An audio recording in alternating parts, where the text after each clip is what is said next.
Welcome.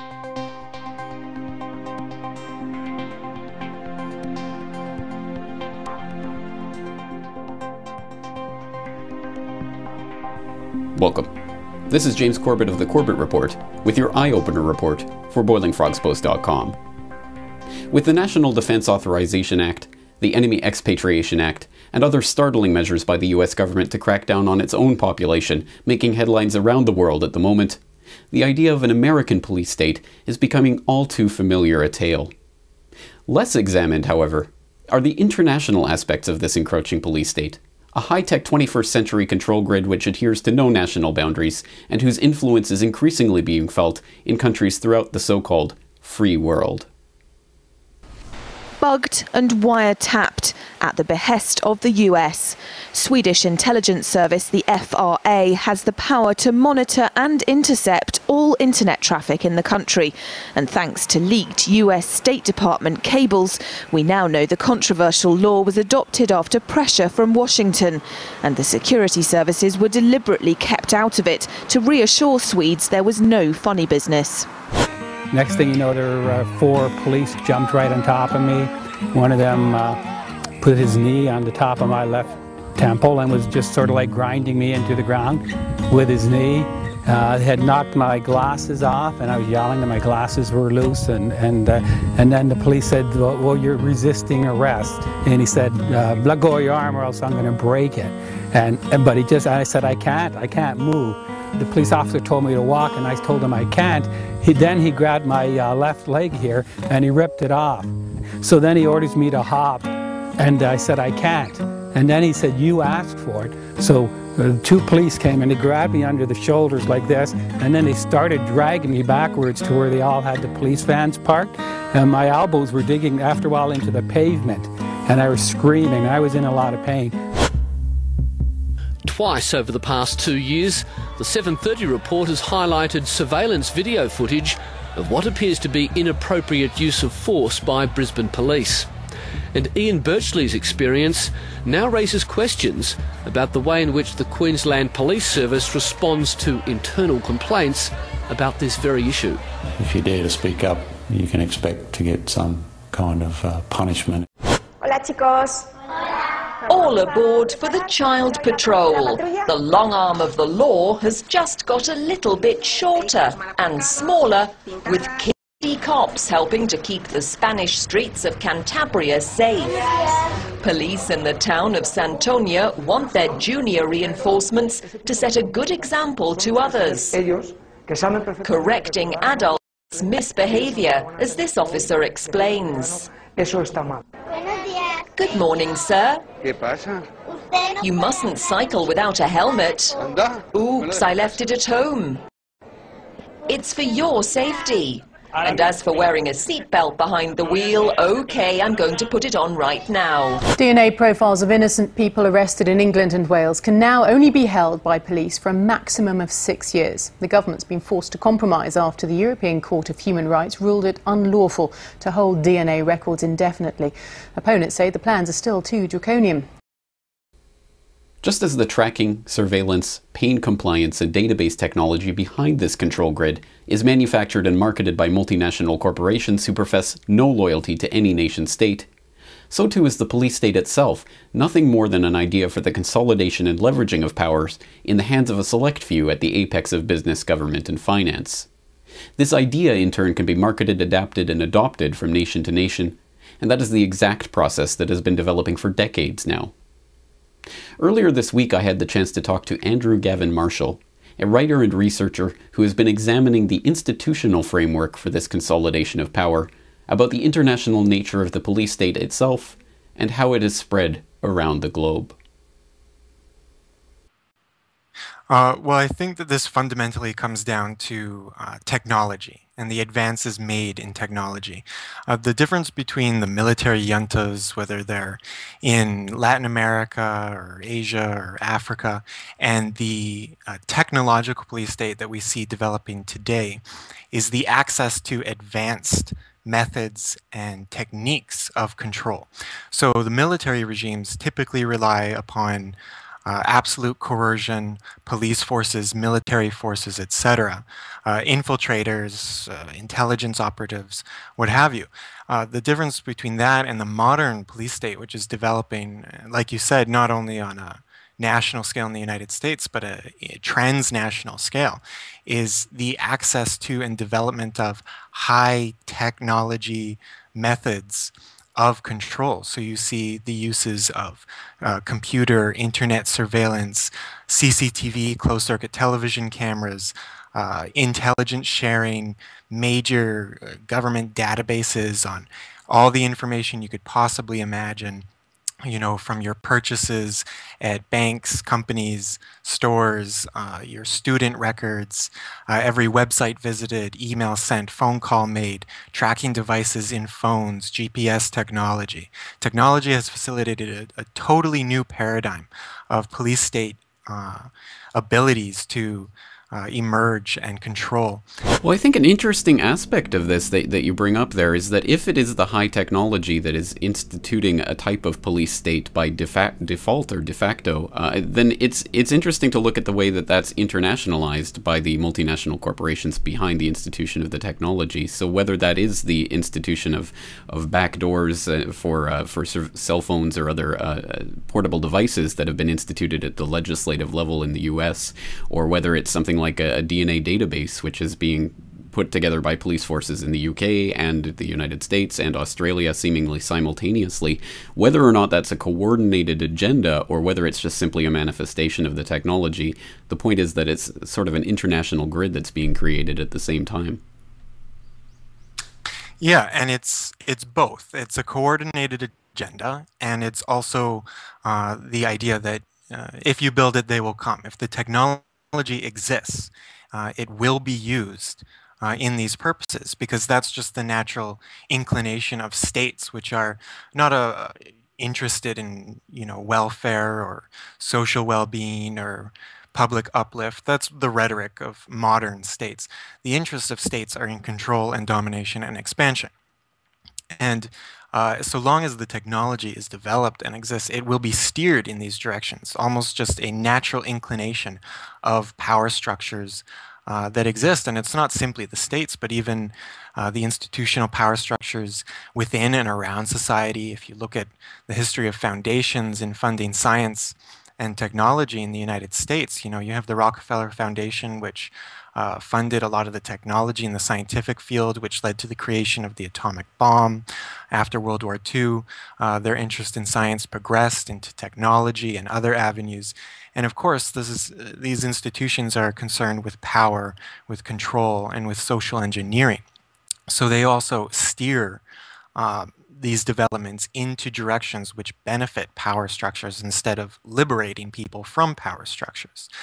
Even President Eisenhower, in his farewell address in 1961, he not only warned about the military-industrial complex taking over democracy, but he also warned in a less quoted part of his speech about the possibility of a scientific technological elite coming to dominate the United States and elsewhere as well. And this was as a result of the changes in the scientific world that he was observing from his position within an extremely powerful institution of power and at the head of that institution. And he was observing that, in fact, this was a social transformation that was taking place, which even he as the president had no control over, or at least had no potential to deter this transformation from taking place. And as you said, it's very much internationalizing in scale. The international nature of the police state is manifested time and again by the implementation of virtually identical technologies, programs, and procedures in numerous countries, always presented as if it were a spontaneous development, but often overtly modeled on the example set by other countries, or even expressly created through international treaties and agreements. One example of such coordination is the rollout of increasingly sophisticated surveillance technology by city governments and police departments around the world for use in monitoring the public. Spearheaded by IT companies like IBM, these advanced systems are marketed as smart public safety initiatives and combine traditional surveillance technologies like CCTV cameras with predictive analytics that claim to be able to detect likely criminal actions before they even occur. In 2007, a PC World article noted the deployment of IBM's S3 surveillance system in Beijing ahead of the 2008 Olympics, even as it was being simultaneously installed into Chicago's policing infrastructure. In 2003, a pilot policing project in the UK known as Talking CCTV gained international attention for its use of children's voices to scold offenders caught littering or committing other violations. Earlier this year, talking lampposts with pre-installed CCTV cameras and microphones were introduced in the US. LED video screens and cameras add to the wireless infrastructure that is remotely controlled.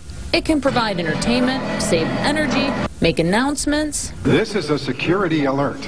And it even counts people for police.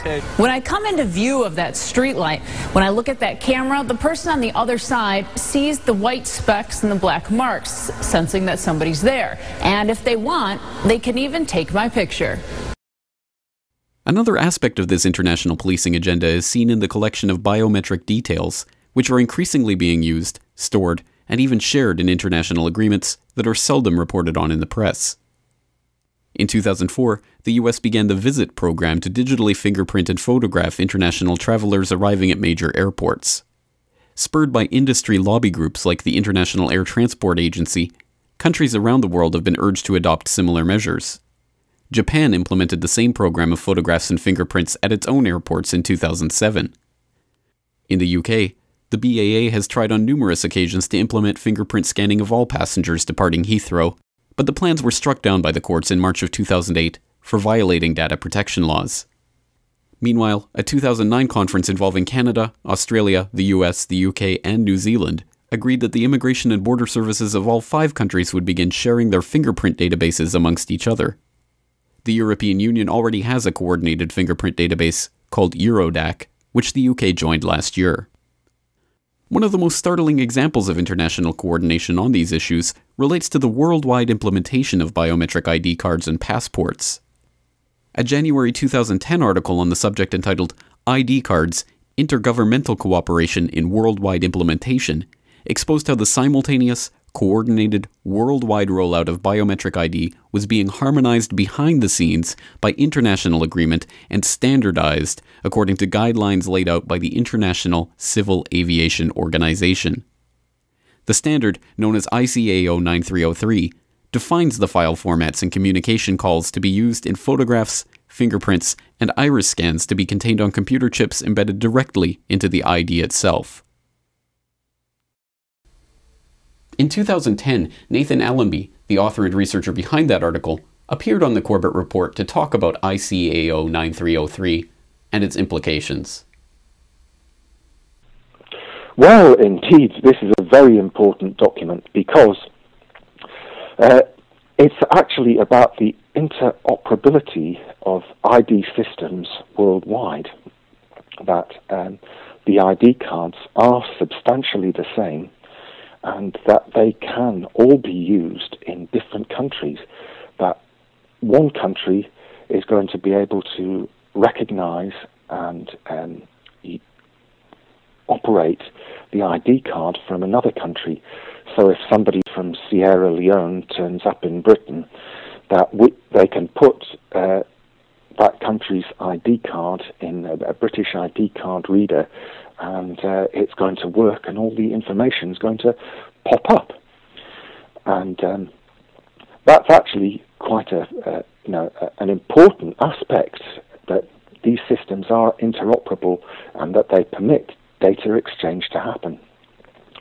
And the fact that there is an international standard that's been set by the International Civil Aviation Authority, a UN-affiliated body, it actually tells us how this process has happened and how it's been implemented.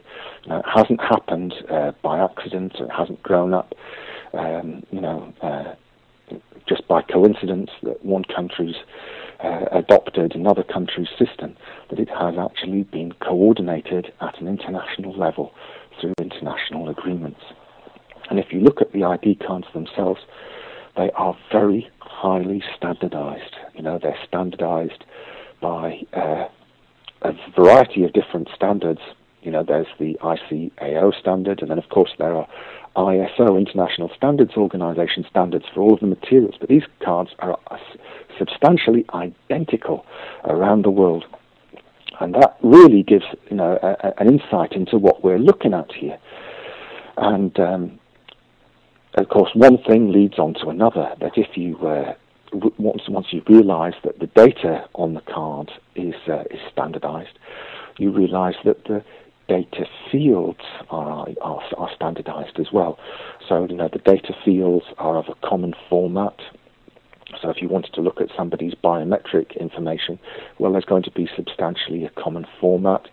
That this card also contains all of the personal information that in the various different categories, and that the ID cards of other countries are going to contain the same information in the same formats.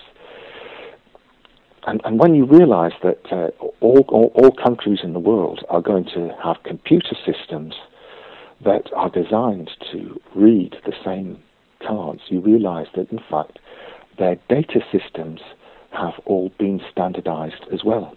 And this is something that's actually happened in parallel with the implementation of the ID cards, that all of the countries around the world have adopted the same format of database systems. Of course, it's all designed for the international exchange of data. So not only can, say the social services department in your country look up your tax records or other information about you, but that other departments in other countries can find that information about you as well. So it's just one aspect of the way this process has actually taken place. As Marshall, Allenby, and numerous other researchers have noted, the internationalization of the police state is predicated on an increasingly sophisticated technological control grid. A grid which itself is predicated on international corporations, acting in concert through international agreements via international institutions like the UN, to implement a homogeneous and interconnected system for tracking, tracing, and controlling the citizenry of the world, regardless of nationality. While the picture painted by this information is necessarily bleak, perhaps there is something to be learned from the way in which those with a vested interest in consolidating such authority in the hands of the few have worked together to establish this system. Because precisely as the international police state came together as the result of coordinated, concerted action on the part of financiers, government officials, well-connected bureaucrats, and business leaders, so too can we only hope to defeat this system and reassert the principles of freedom and liberty by discarding petty differences in the creation of a coordinated, concerted movement of free people who refuse to give in to authoritarian control. This video is brought to you by the subscribers of BoilingFrogsPost.com. For more information on this and other topics, please go to BoilingFrogsPost.com. For more information and commentary from James Corbett, please go to CorbettReport.com.